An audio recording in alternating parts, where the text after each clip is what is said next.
Well, I'm currently in my M1355 with my new steering wheel. I ain't driven it much since I put the new steering wheel on actually, and I'm loving it, And today what I'm doing is, remember the Bentley that I broke down in a few weeks ago, the Bentley Arnage? I actually ran out of petrol in that car. Turns out I didn't actually run out of petrol. There's a bit more to the story than that. So I'm on my way to VRS now in Northampton to swap the BMW over with the Bentley and explain what actually went wrong with the Bentley.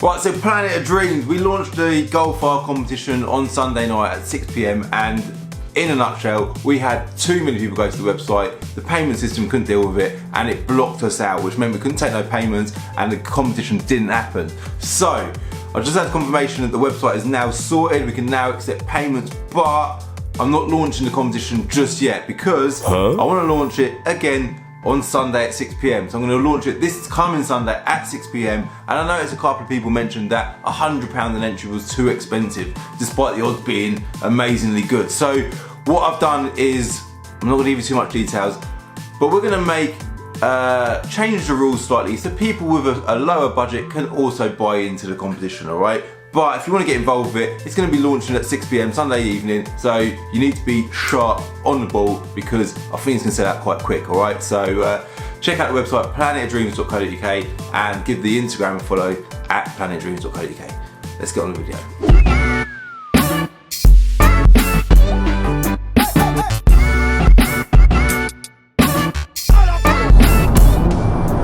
Right, so I'm on the M1 and there is no traffic currently, which is a great start to my day. But do you know what?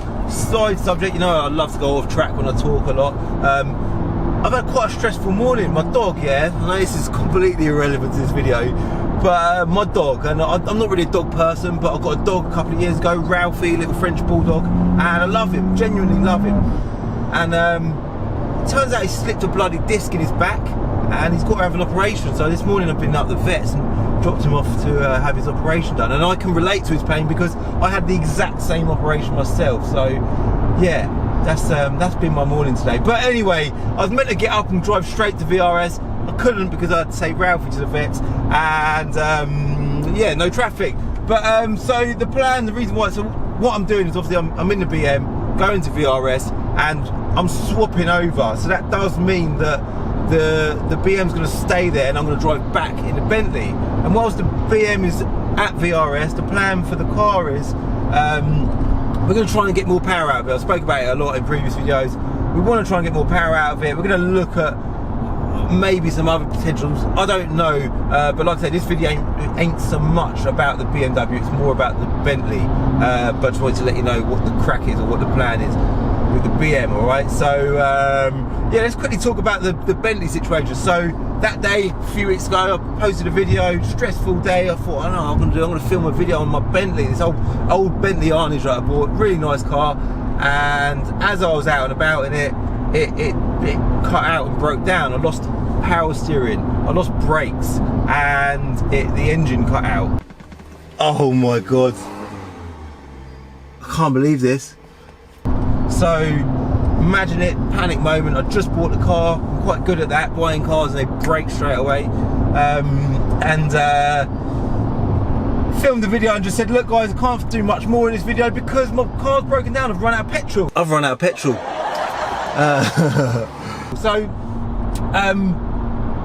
after that video, after I finished filming, I then attempted to start the car again, bearing in mind that I thought we'd run out of petrol, and it actually started, and I thought, what, this is weird. I couldn't then go back on camera and say, look, do you know what, I've got this all wrong, because I didn't know, I may have run out of petrol. So I attempted to drive it, and it drove from where I was back up to my yard up the road.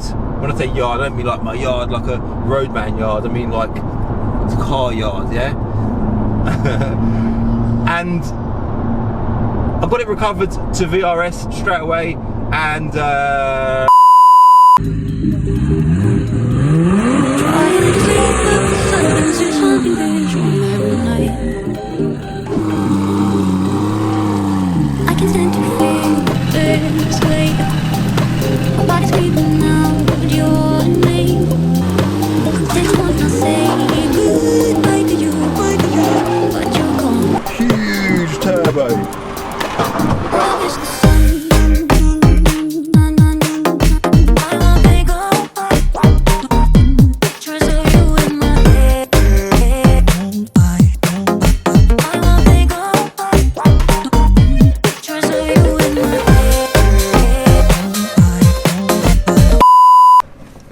Bentley's not actually done yet, it's just getting wheel balancing up the road, but do you know, I've got this thing in my head at the minute about power to weight ratios. So you just see that Mark II Escort there. That has got a 2JZ Toyota Supra engine under the bonnet, and the turbo is absolutely massive.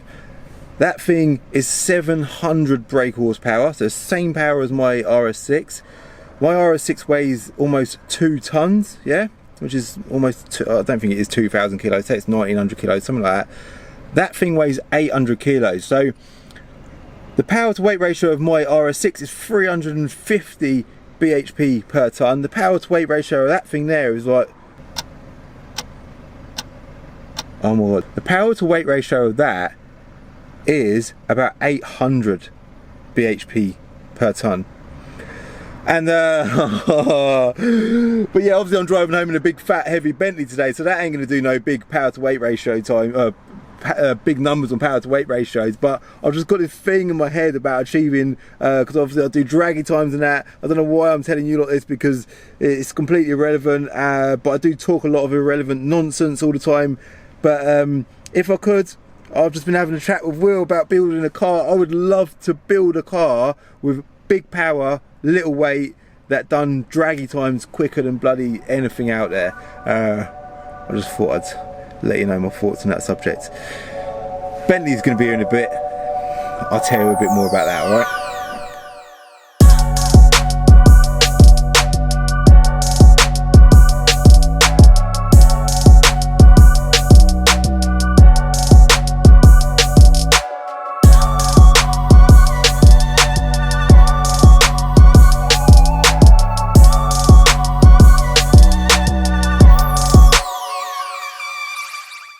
There it is then. I ain't seen this thing for bloody ages. My old Bentley. Check out the interior. Let's just show you back on the interior of this car. Look at that. That is pure luxury. Now, whilst we're here, let me quickly show you something. It's being noisy in there. Look, see what's going on here. That's not what I was going to show you, but I'm going to show you anyway. The thing I want to show you was this. This is the core of the problem. The reason why this car broke down was not because it ran out of fuel, although it did have a very small amount of fuel in it. It broke because of this thing here. So what I'm going to do is, it's starting to rain now and I need to get home. It's like 4:15, been here most of the day. I'm going to jump in the car, get on the road and explain what the story was with why the Bentley broke down, alright? Let's go. Yep, and I was dead right about the rain when I look at it. Sit down. The Bentley, let's quickly talk about the Bentley. So when you drive an old car, obviously there is a massive difference in how an old car drives in comparison to a modern car. And little things like the connection between you and the front wheels is very disconnected because there's just so much play in the steering. But obviously being a Bentley is quite a high quality car to drive. It's quite a nice thing to drive, but everything's just a bit more sort of loose and a bit, you've got to work a bit more to get it to respond. But it's got a big engine under the bonnet, 6.75 litre V8 twin turbo engine. I think it's 450 bhp, so when you put your foot down it does move, and if you're not careful it does step out. Like, it's got zero traction at all, so in weather like this it is really bad. Something that I noticed straight away when I got into this today is it's noticeably more powerful, which when I drove it before it felt like it had some poke, but it just felt a little bit disappointing because the faults that have been repaired have solved that. So what we've had done is, I'm just about to join the M1, kind of rush hour traffic, bit annoying. Yeah, what we've had done is, so the day that I broke down in it and like I say, I thought it had no fuel in it, what actually happened was the aircon pump. So that thing, that little unit that I showed you on the floor there, that was the aircon pump. And I'll stop for that light. See, brakes, it's like you've got to use 2 feet to stop it. It does stop really well, but it's just got to kind of plan ahead a little bit. Yeah, the aircon pump, it froze, it seized, meaning the belt that went around the aircon pump snapped. The pulley that's on the end of the aircon pump, it broke as well, and that wouldn't be so bad. You know, a car can survive without aircon, it's not a problem. But the real problem is because that belt snapped, it caused a lot of other issues. So that belt goes round the braking servo, is that the right word? Which meant I had no brakes. Remember I said I got no brakes, yeah? This power steering pump also was controlled by or powered by that belt, which meant, again, you probably remember if you watched the video, that I had no power steering. And it also went round the water pump. So luckily I wasn't doing any speed and it cut out and I stopped. But had I have continued driving or attempted to continue driving, it would have caused pretty bad damage. So got it to VRS, everything's fine, and then on top of all of that, so we've got the aircon pump replaced, brand new one from Bentley, that weren't cheap. Obviously the pulley on the end, the belt, what else have we done? The reason why it's now more powerful than it was before is because the EGT sensors were faulty. So it's got two EGT sensors, exhaust gas temperature sensors, and when they're reading wrong figures, obviously the engine doesn't do as it's told, and the performance is lessened. So we replaced them as well. I know this Bentley ain't really the sort of exciting stuff that you want to see, but you know, it's interesting stuff. For me as a car trader, you know, I do buy out of the ordinary stock every now and then. Ultimately, the reason why I'm in the trade is because I like cars, and this is a car that's strangely on my bucket list. I've had one now, I'm quite happy that I've had one, but annoyingly it broke straight away after I bought it, which, like I keep saying, I'm getting quite good at that anyway. But yeah, now it's done. The bill, by the way, was 2.5 grand. It's a lot of money. Big cars do have big bills. I did buy it for the right money. It's just one of them things. I bought it in the trade as well, ironically, very similar to the scenario with the RS6. This will definitely slim or minimalize my chances of earning anything out of it, if anything at all. But with the car trade, it is very much, you get lucky and you get unlucky. And I buy a lot of cars, and you win some, you lose some. It's just how it is. So this will now go up for sale. Bentley Arnage is like this kind of car. This is, like I say, a high spec one. It's got the big 6.75 litre V8 engine in it. So it's the desirable car, and they start at about 20 grand. So they're quite a valuable thing. They don't depreciate, which is the beautiful thing with classic cars. But classic cars, because they're not as demanded as like your average car, like whatever's about to pass me right now. What car we got? We've got a Seat Altea, or is that a T-Roc, is it? It's an Alteca. That's a demanding car. Lots of families want to buy something like that. So something like that will sell quite quickly. But this, you know, it's not in massive demand, so it ain't going to sell too rapid. An example of that is my Lotus Esprit that I bought about 9 months ago that I put on the channel.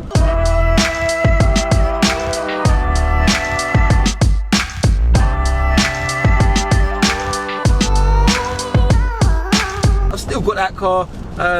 It hasn't lost any money, it won't depreciate, but they're a slow seller. It's the right car, it's up for the right money, it will sell eventually. But if you're about to get in the trade and you want to dabble with classic cars, there's pros and cons. They don't depreciate, but they do take a while to find the right buyer. But the nice thing with this car is, now that I've got all of this done, it's had a good check over by VRS. It's a really nice car now. We've had it MOT'd as well, so it's good to go. It's going to go straight up for sale now, and it will get advertised until we find the right buyer. But something that has come out of today, which I'm not going to go into too much detail about, is you know, naturally, like, I don't know if you lot are like this, but do you know what? I know nearly every petrol head is like this. You always look at what next. You know, I'm not saying that. What am I saying? Well, every time I go to VRS, I always look at other cars, and I get so excited about new stuff. Think, oh, what can I do if I bought that, and if I've done this to that, and so on. And it's giving me a lot of ideas going there today. So, yeah, you know, like tuning. You can get so much, there's so much potential in everything, and yeah, I don't know, I've got some ideas. But the M135i is now there, yeah, and that's going to be getting some bits done to it. So check back maybe in the next video or so, and I'm going to give you an update on what's been done to the M135i. Obviously at this stage nothing's been done, but Will is going to be doing stuff. in my head I've got a lot of ideas for my channel now. I've come away with quite a sort of a